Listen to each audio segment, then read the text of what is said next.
مفتی صاحب ایک گزارش ہے کہ مشت زنی اور اس جیسے سوالات کے جوابات یہاں نہ دیا کریں اور نہ ہی یہاں سوال لیا کریں، بلکہ کمنٹ میں لکھ دیا کریں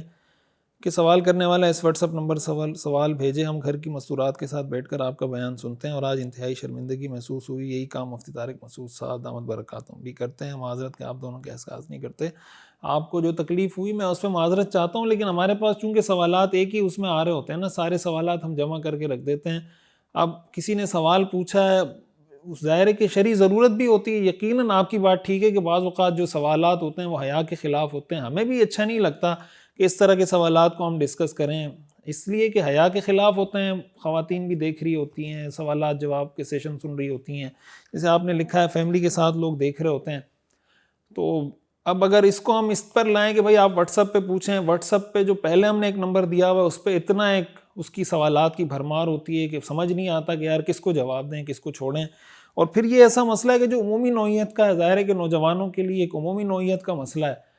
تو باوجود اس کے کہ حیا کے خلاف بھی ہے اور دل بھی نہیں چاہ رہا ہوتا، تو اس وجہ سے جواب دینا پڑتا ہے۔ تو کہ بھائی ایک دینی رہنمائی تو چاہیے نا۔ حدیث شریف میں آتا ہے نا کہ رسول اللہ صلی اللہ علیہ وسلم کے پاس خواتین آتی تھیں تو بعض اوقات وہ ایسا سوال کرتی تھیں جو حیا کے خلاف ہوتا تھا، عام خواتین بھی اس سے جھجکتی تھیں،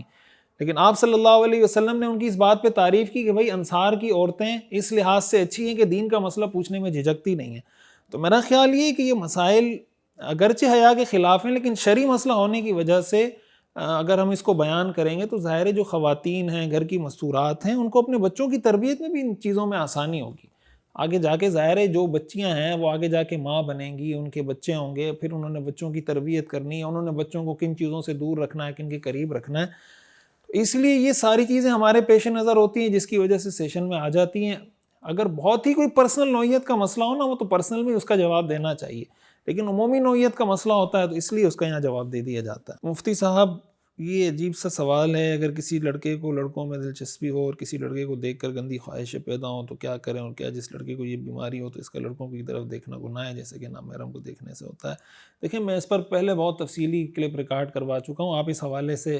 یوٹیوب پہ جا کے سرچ کر لیں، آپ کو اس کی ڈیٹیل مل جائیں گی۔ اس کے حوالے سے اپنا علاج بھی کروانا چاہیے اور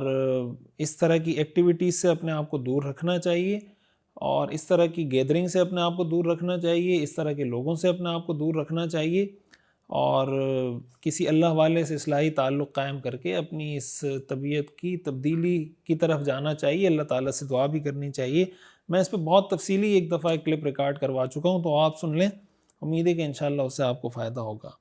باقی ایسی صورت میں اگر کسی کو یہ بیماری ہے تو ظاہر ہے کہ پھر وہ اگر اس طرح کے لوگوں کے ساتھ رہے گا جس کی وجہ سے اس کی رغبت ہوتی ہے، تو ظاہر ہے اس کے لیے پھر یہ ناجائز ہوگا، اس لیے کہ اس کو گناہ کی طرف لے جانے کا سبب بن رہا ہے۔